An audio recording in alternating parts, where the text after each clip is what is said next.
Good morning, everybody. It's Wednesday, and let's talk about how you take care of yourself today. Maybe we'll call it Self-Care Wednesday. No, I'm just kidding. We're not going that far. Anyways, so I work with a group called Fort Collins Pagan Pride. They're amazing. I do a lot of great stuff with them, and they're always saying you cannot give with an empty cup. And when I first heard it, I was like, okay, yeah, whatever, because I've just give and give and give and give. My cup is never empty. And your cup does get empty. No matter how much you want to think that you are indestructible and you can just keep going and going and going and it's never ending and that you can do this, it is. And your cup gets empty. You have to replenish yourself. You have to take care of yourself. You have to stop and you have to do things for yourself. So I ask again, what is it that you do for yourself? There are pretty mundane things that are really important that we don't put a lot of emphasis into. A couple of them are having a clean and tidy house and taking a shower and having good hygiene for yourself. A lot of times these things get overlooked because it's just so mundane. It's like whatever, it doesn't matter. But research shows, and even I'm sure you know, that when you take a shower and your house is clean and everything is nice and orderly, you feel a little bit better. And by orderly, I don't mean that you have your shelves labeled and your buckets labeled and everything is perfectly organized, because everybody's going to have a different normal of clean. There are some people who want everything organized and separated and bucketed, and then there are people who are like, I got a good pile right there and it's nice and clean. And that's okay too. It just depends on what you need. But, keeping a tidy house and keeping up your own hygiene and taking care of yourself in that way is the first step. And that just seems mundane, but you still have to say it, and it's important. The sun is coming out, and now I'm getting some funny glare. Anyways, so then the next part of taking care of yourself is finding things that you enjoy doing and doing them. For me, it's gardening and getting out with my kids and cleaning. I enjoy cleaning and writing.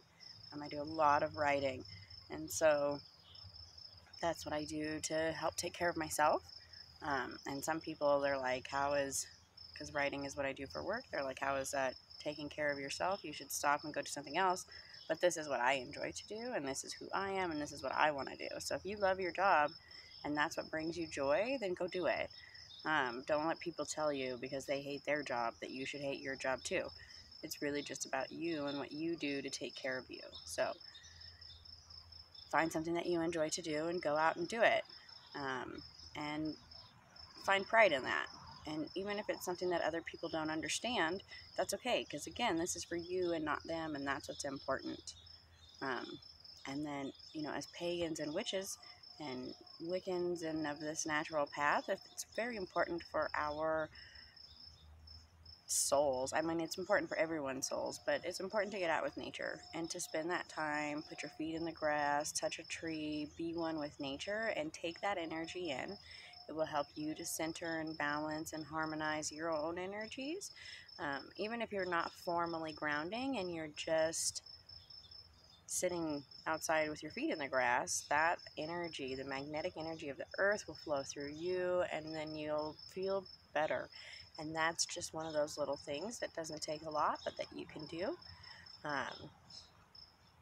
Sorry about the glare. So let's see. Okay. Take care of yourself. Do something you enjoy. Be with nature. And then meditation. So meditation is a hard practice to get into.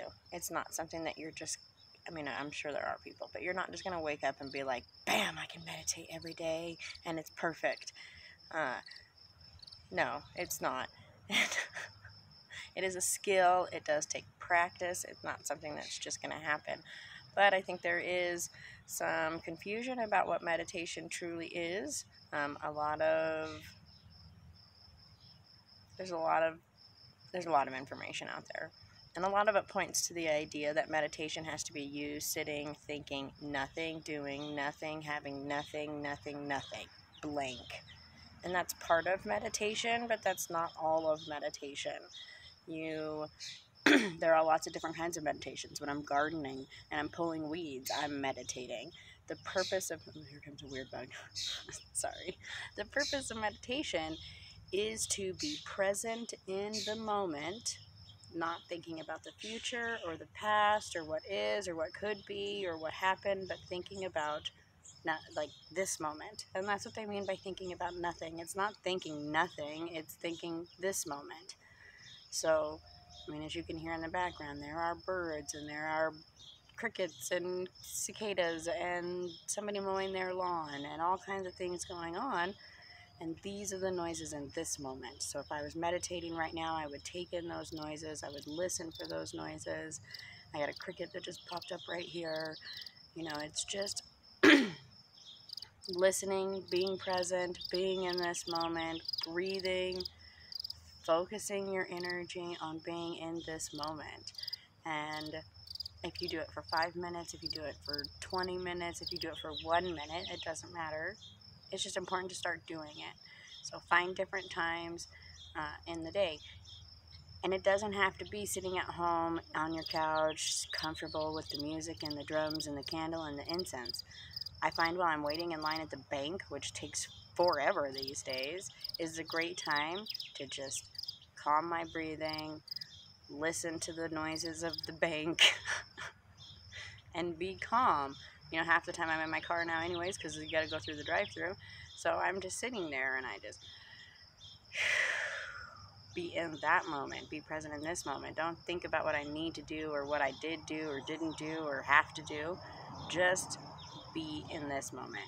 And taking those moments to just ground and calm, meditate, whatever you call it, clear your mind, breathe, will make a huge difference, because when you start to do that, you're releasing all of those happy hormones in your brain. So when you get stressed out, you release cortisol, you release epinephrine, and all of these, they make you nervous and excited, and you go, go, go, go, go, go, go. We don't need that energy all the time. We evolved with that energy to survive bears and like woolly mammoths, not to drive in traffic. So we're releasing these stressful hormones when you stop and you start breathing. You know, if you get a good breathing session in, it can change the chemicals in your body to make them more alkaline. It can help you release happy hormones like serotonin and norepinephrine and dopamine, and all of these hormones that actually make you happy and calm and are soothing to your body. And that's what you need to do. And so that's why taking that minute, that 5 minutes, that even, like I said, start with 1 minute. If for 1 minute every day you stopped and you breathe deep and you just took that moment to be present in that moment, you will feel better. And then you know, after a week, you do that for 2 minutes or 5 minutes, and then you just keep going and going and going until you're at a point where it's part of your routine and this is what you do. So just take those moments to take care of yourself. Find times throughout the day to stop and ground and calm yourself, and do the things that you enjoy doing. Take care of yourself. And when you need to, get that little extra bump in there. Do a ritual cleansing. Do a grand feast of salads and healthy foods to help you cleanse, and do those kind of things. But it's those everyday things that are most important. So I hope that everybody is having a great day. I hope that you take care of yourself. Blessed be. And don't forget to like and subscribe, and we will talk to you guys soon.